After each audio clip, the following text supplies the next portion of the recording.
Si mund të ruaj njëri identitetin islam në një kohë kur moda, fama dhe ndikimi i rrjeteve sociale janë kaq të forta?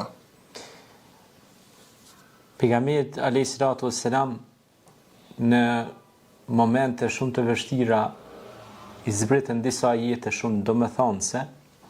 E një ndër ajetet kur përmendet fama, Allahu po i thot Muhamedit alayhis salam, por edhe neve po na jep një mesazh, wa rafa'na laka dhikrak, a nuk ta ngritëm lart ne famën tonë. Sot në botën e zhvilluar ka shumë njerëz të famshëm në TikTok, në Facebook, në Instagram, kanë shumë followers, ndjekës e kështu me radhë. Mirë po asnjë s'kan me mujt kur, as kanë me arrit asnjëherë kur me kalu famës së Muhamedit alayhis salam.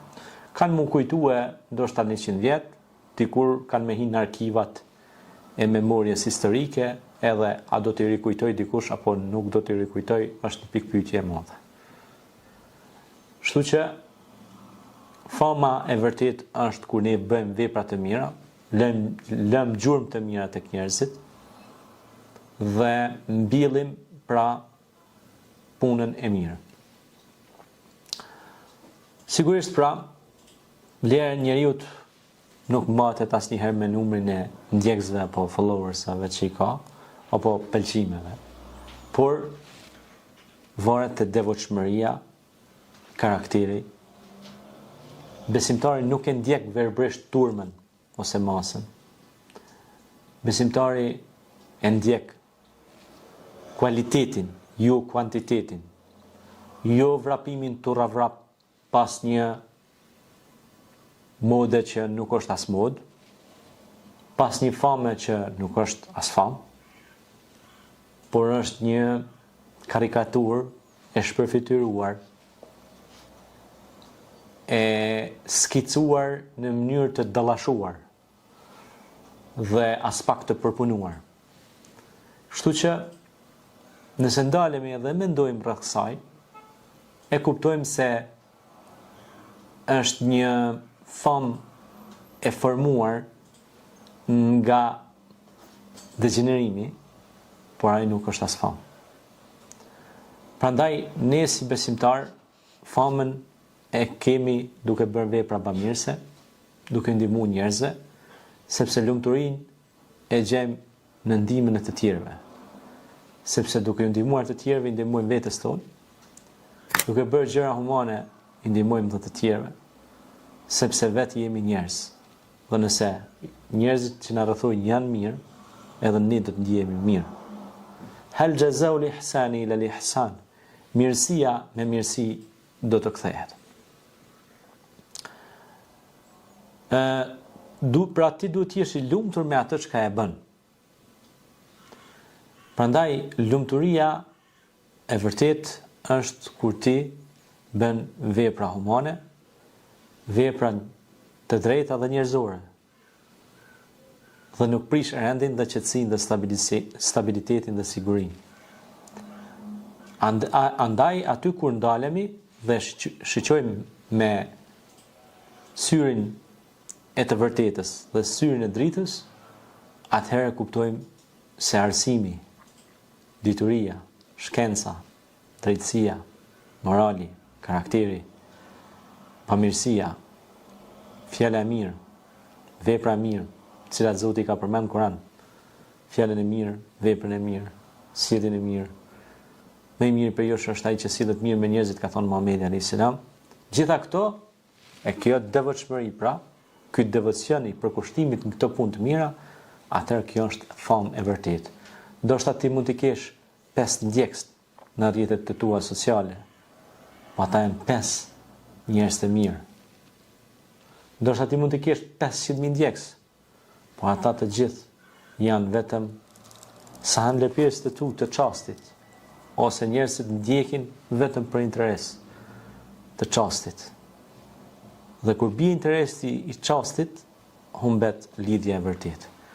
Por ata burra, siç ishte Muhamedi alayhis salam dhe Abu Bekri, Omeri, të gjithë ishin të lidhur së bashku me fitu kënaqësinë e Zotit dhe me bë punë të mira për njerëzimin.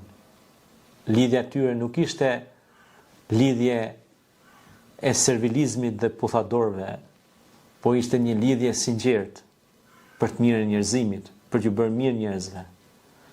Nuk ishte pra një lidhje për të arritur saltanetet e tyre, saqë Omeri, tash kujtohet një rast shumë interesant. Omeri pesheh Muhamedin a.s. Edhe ishte shtri Muhamedi a.s. duke pushu. Hastrat, është një lloj hastrat që unatojnë si të marru me kështu, ishte pështet në ta dhe ju kishte bo trupi krejt vija Muhamedit a.s.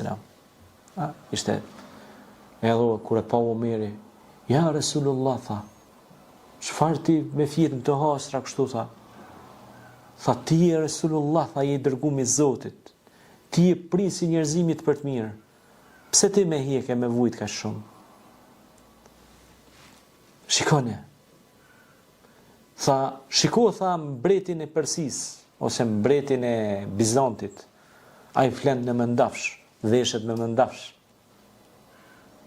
Mban gjëra të shtrenjta. Pejgamberi Muhammed a.s.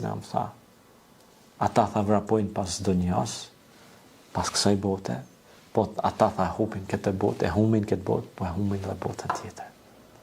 Ne tha vrapojmë pas botës tjetër, po e fitojmë edhe këtë botë, e fitojmë edhe botën tjetër. Dhe tha, Allahumma rabbana atina fid dunya hasanatan wa fil akhirati hasanatan wa qina adhaban nar. O Zot, na jep të mirën këtë botë dhe në botën tjetër dhe runa nga zjarri. A keni pa shumë njerëz që kanë arritur të mirat shumë të materiali, janë të pakënaqur, janë të zbrast, janë të thatë, në brendësinë, shpirt janë të thatë. Pse? Se kanë humbur lidhjen me Krijuesin. Nuk e kuptojnë pse kanë ardhur këtë botë. Nuk e dinë qëllimin e ardhjes këtë botë. Nuk ka bereqet në pasurinë e tij. Nuk ka mirësi.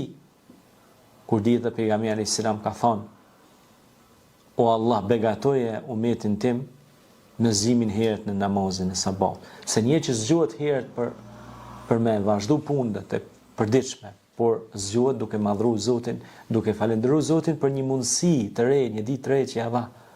Kurse ai ka gjitha të mira, është i pakënaqur shpirtërisht. Ka gjithçka, po brenda thot e ndjen një bashësi, një mospërmbushje. Subhanallah. Kjo është pra fama e pavërtet. Kurse fama e vërtet, pejgamberi ishte i kënaqur shpirtërisht, por me atë çka posedonte thoshte elhamdulillah, faleminderit Zotit. Ebu Bekri ishte i kënaqur me pasurinë e tij, e shpërndante, jo shumë fishonte, prap ishte i kënaqur, ishte i mbushur shpirtërisht, edhe Zoti